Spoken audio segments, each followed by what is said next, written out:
নমস্কার, কেমন আছেন সবাই?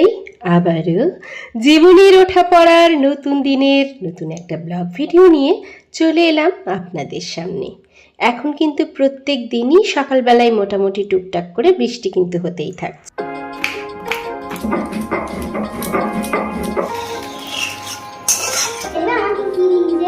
কি দিয়েছে গো? গুড মর্নিং, কেমন আছো সবাই? আশা করছি যে যেখান থেকে ভিডিওটা দেখছো প্রত্যেকে ভীষণ ভালো আছো। তোমাদের ভালোবাসায় আমিও মোটামুটি ভালো আছি। তো এই যে বাচ্চারা তো স্কুল চলে গেছে, আপনাদের দাদাও বেরিয়ে গেছেন, আর এখন আপাতত আমি নিয়ে বসে পড়েছি এই যে এক কাপ চা। তা ভাবলাম যে একটুখানি, এক কাপ মানে এক কাপ নয়, একটুখানি আছে। এই যে কোথায় গেল, এই যে সকালবেলায় তো অনেকটা সকালেই উঠেছি, উঠে টিফিনারে সব রেডি করেছি, ওদেরকে স্কুল পাঠিয়েছি, আপনাদের দাদাও বেরিয়ে গেছেন। তাই মুখটা মানে তেতো তেতো লাগছে না, ভালোই লাগছে না একদম। তো ভাবলাম যে এখন একটুখানি চা খাই, চিনি না, কোনো কিছুই ভালো লাগছে না। আর পুজো তো হয়ে গেছে, আপনাদের দাদাই এখন পুজো করছেন, আমি এখন আর পুজোটা করছি না। তো তার জন্যই, আর মাথায় না স্নান করেছি বলতে মাথার এই জায়গাটায় একটুখানি জল দিয়েছি। ভীষণ মাথাটা ব্যথা করছিল, ভালোই লাগছিল না। শরীর টরীর খারাপ থাকলে, তারপরে ওষুধ খাচ্ছি তো, মানে জ্বর সর্দির যে ওষুধ সেগুলো খাচ্ছি, ওর জন্য আরও মানে ভালো লাগছে না। ওর জন্য ভাবলাম মাথায় একটু জল দিই, একটুখানি বসি, ততক্ষণে যতটুকু মানে জানি সেরকমভাবে শুকোবে না, তার জন্যই মাথার সামনেটা দিয়েছি। পুরো মাথার চুল কিন্তু দিইনি, আর এখন এমনই অবস্থা চুলগুলো কাটতেও পারছি না, এই আর কি। 1 বছর না আমাদের এখন চুল কাটা যাবে না, তার জন্যই কাটতে পারছি না আর কি। তো যাই হোক, চলুন চাটা খেয়ে নিই, তারপরে আপনাদের সাথে আবার ফিরে আসবো। চুলটা খুলে বসলাম, এরপরে তো রান্নাঘরে গেলে চুল তো গুটিয়ে যেতেই হবে, তাই না? আর আজকে সেরকমভাবে রান্না করতেও ভালো লাগছে না, মনে হচ্ছে যে কিছুই করব না। কিন্তু কিছু করব না বললে তো আর হবে না, রান্না তো করতেই হবে, তাই না? দেখি কি করি। তো এই যে চলে এসেছি রান্নাঘরে। আজকেও কিন্তু একটি ছোট্ট মতন লাউ এনেছিলেন, মানে বাচ্চাদেরকে স্কুলে ছেড়ে আসার সময় এই লাউটা পেয়েছে, তো ভালো দেখেছে তার জন্য নিয়ে এসেছেন। তো ভাবলাম যে এই লাউটা যখন আজকে এনেছেন, তো আজকে লাউটাই করে দিই। আর লাউটা না ভীষণ কচি, আর কচি লাউ না পোস্ত খেতে ভীষণ ভালো লাগে, আর খোসাগুলোও বেশ ভালো ছিল, তার জন্য আমি কিন্তু খোসাগুলোকেও ফেলিনি। তো এখন সেটাই কেটে নিচ্ছি। আজকে ভাবছি একটু লাউ পোস্ত করব। লাউ পোস্ত খেতেও ভালো লাগে, আর পোস্ত জিনিসটা না আমাদের বাড়িতে ভীষণ ভালো খায়, জানেন তো? এই যখন শরীর টরীর ভালো লাগে না, মন মেজাজ ভালো লাগে না, তখন একা একা বসে বসেই ভাবি অনেক কিছু কথা। তো যাই হোক, যাদের আমার মতো মাঝে মাঝে মন মেজাজ খারাপ লাগে, শরীর অসুস্থ লাগলে যখন ভালো লাগে না, তাদের জন্য আজকে সুন্দর কিছু কথা শেয়ার করব, চলুন। জানেন তো, জীবন আছে মানে জীবনে ভালো সময় যেমন আসবে, ঠিক তেমনি খারাপ সময়ও আসবে। তা বলে কি আমরা থেমে যাব বলুন তো? সব কাজ ফেলে আমরা কি শুধু শরীর অসুস্থ নিয়ে বা মন খারাপ নিয়ে বা দুঃখকে আঁকড়ে ধরে বসে থাকবো? এমনটা তো হয় না, তাই না? এমনটা যদি করি তাহলে আমরা নিজেরাই কিন্তু ভেঙে পড়ব। জীবনে যে সুদিন আসবে তেমনটা কিন্তু নয়।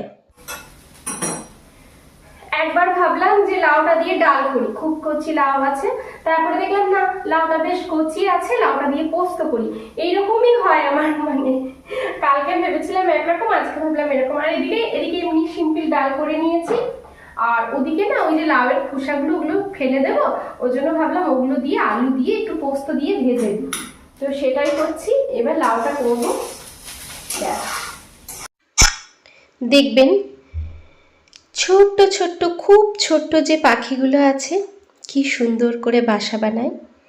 তারা কিন্তু খুব ছোট, কিন্তু সেই ছোট্ট হয়েও তারা তাদের মুখ দিয়ে কখনো পাতা, কখনো বা খড়, কখনো কুটো এসব নিয়ে কিন্তু বাসা বানায়, আর খুব সুন্দরভাবে গুছিয়ে বাসাটাকে কিন্তু গড়ে তোলে। আমি না পোস্ত সবসময় কাচের শিশিতে ভরে আর সেটা কিন্তু ফ্রিজের মধ্যে রাখি, আমার মনে হয় তাতে যেন বেশি ভালো থাকে।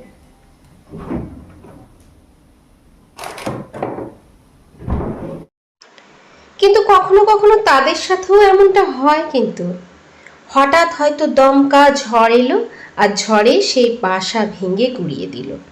তা বলে কি পাখিটা বাসা বানানো ছেড়ে দেয়, নাকি ঘর বানানো ছেড়ে দেয়?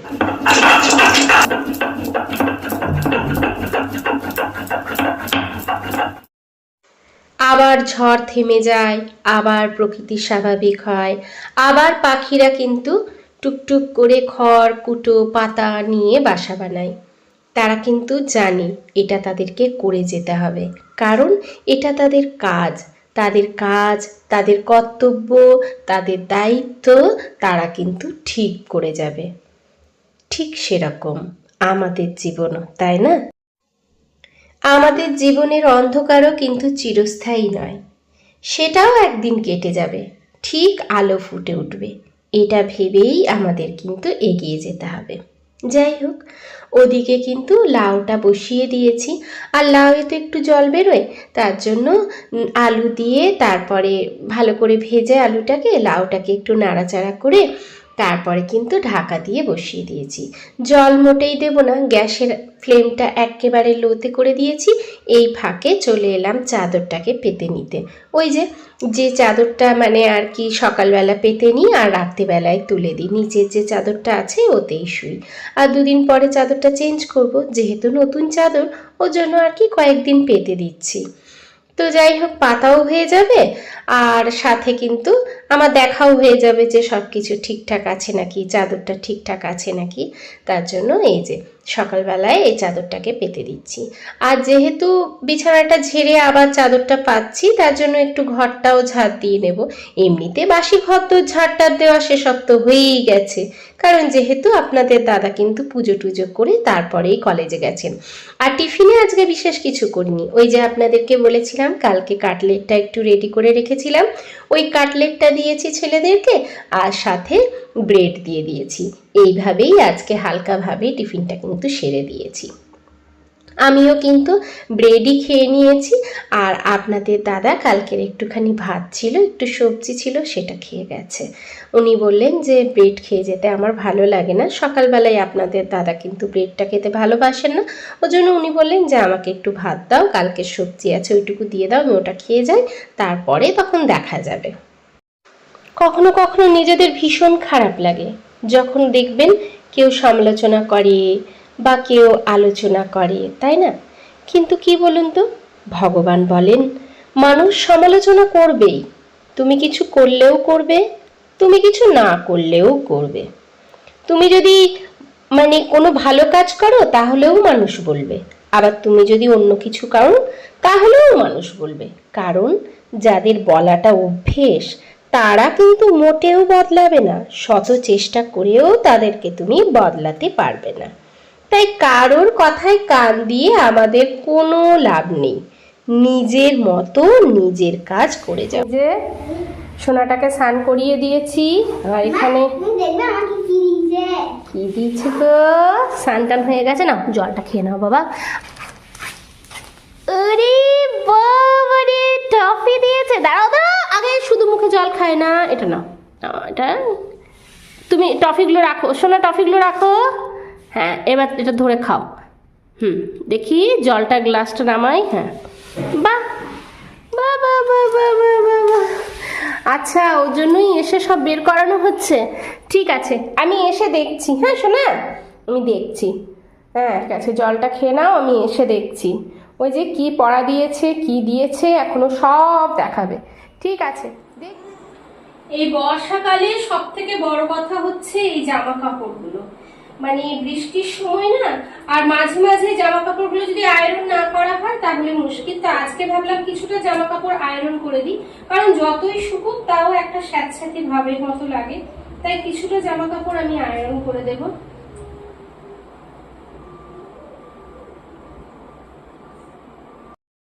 ছোট ছেলেকে ওখানে জল দিয়ে এসছি, ওর মতন খেলা করছে, ওকে বললাম একটু পরে এসে তোমাকে পড়াবো, তাই দুপুর টাইমটা করে ওকে পড়িয়ে দেব। তো এখন না ভাবলাম জামা কাপড়গুলো আয়রন করে নিই। দেখবেন বর্ষার সময় যতই শুকোন না কেন, রোদে না শুকোলে না একটা কেমন যেন একটা স্যাঁতস্যাঁতে ভাব লাগে। তার জন্য যতটা পারলাম আয়রন করে দিলাম আর কি। আর আয়রন করলে না জামা কাপড়গুলো বেশ ভালো লাগে।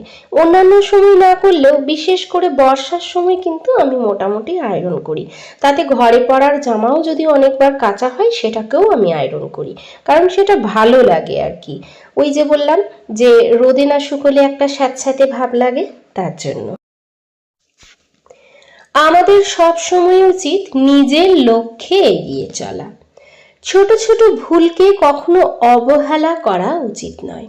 সময় আর ভাগ্যের অহংকার কখনো করা উচিত নয়। মানুষ যদি স্বার্থ নিয়ে কিন্তু ভালোবাসা হয় না, ভালোবাসাও হয় না, আত্মীয়ও হয় না, কোনো কিছুই হয় না। তবে মানুষ যদি স্বার্থ ছাড়া প্রকৃত মর্যাদার মূল্য বোঝে, তাহলে সে কখনো কিন্তু পেছনে থাকতে পারবে না। এটা একদম চিরসত্যি।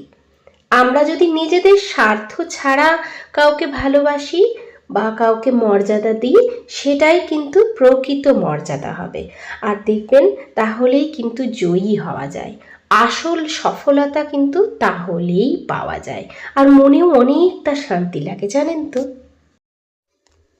চলুন কিছু কমেন্ট আপনাদের সাথে শেয়ার করি। মিষ্টি গৃহকোণ থেকে দিদিভাই বলেছেন, শরীর খারাপ নিয়ে সব কাজ করলে নিজের যত্ন নিও। পনির গরম জলে ভিজালে নরম হয়। আমাদের কোনো ছুটি নেই গো। ভীষণ ভালো লাগলো ব্লগটা। একদম তাই, আমাদের কোনো ছুটি নেই। আসলেই কি দায়িত্ব, ভালোবাসা আর কর্তব্য, এগুলোর থেকে আমরা না বেরিয়ে আসতে পারি না। এটাই হচ্ছে আসল। এত সুন্দর কমেন্ট করার জন্য অনেক অনেক ভালোবাসার সাথে আন্তরিক শুভেচ্ছা। ওরা সব চলেও এসেছে। আর আজকে ছোটটাকে তো এসে আর সেরকম কিছু দিনই একটুখানি ফল দিয়েছি, ফল বলতে কলা দিয়েছি। ওই জন্য বললাম তাড়াতাড়ি আগে খেতে বসে যাক। দাদা ভাইও চলে এসেছে, খাবার দিয়ে। ফাহিমা দিদিভাই বলেছ, খুব খুব সুন্দর হয়েছে দিদিভাই তোমার ভিডিওটি, খুব ভালো লাগলো। তোমার রান্নাগুলো না আমার ভীষণ ভালো লাগে। এইভাবেই সাথে থাকার জন্য, পাশে থাকার জন্য অনেক অনেক ভালোবাসা, সাথে আন্তরিক শুভেচ্ছা। আমি জানি আমার প্রতিটি বন্ধুর আমার রান্নাগুলি ভীষণ ভালো লাগে, তার জন্য আমি রান্নাগুলো কিন্তু মোটামুটি প্রায় তোমাদের সাথে শেয়ার করার চেষ্টা করি। বিকেলের দিকেও কিন্তু ভালোই বৃষ্টি পড়ছিল আজকে। তোমাদের প্রত্যেকের কমেন্ট খুব সুন্দর, প্রত্যেকের কমেন্ট আমি কিন্তু পড়ি, আমার ভীষণ ভালো লাগে। যাই হোক, সন্ধেবেলায় মুখের কোনো রুচি নেই বলে আপনাদের দাদা একটুখানি ফুচকা, চাট, সাথে কিন্তু গোবি মাঞ্চুরিয়ানও এনেছিলেন। তো সেগুলোই এখন সব ঢেলে নিচ্ছি, সবাই মিলে এটাই আজকে রাত্রেবেলায় খাবো। আর ইচ্ছে গেলে একটুখানি করে ভাত খাবো, একটুখানি দেরিতে খাবো। আর ভিডিওগুলো কেমন লাগছে জানাতে ভুলবেন না। ভিডিওতে যদি কোনো নতুন বন্ধু এসে থাকেন তাহলে চ্যানেলটাকে সাবস্ক্রাইব করে পাশে থাকার অনুরোধ। বেশি ভালো লেগে থাকলে ফ্রেন্ড আর ফ্যামিলির মধ্যে শেয়ার করতে একদম ভুলবেন না। সবাইকে ভালোবাসা, আন্তরিক শুভেচ্ছা জানিয়ে আজকের ভিডিওটা এখানেই শেষ করছি। দেখা হচ্ছে পরবর্তীকালে নতুন ভিডিওর সাথে। ততক্ষণ পর্যন্ত টাটা।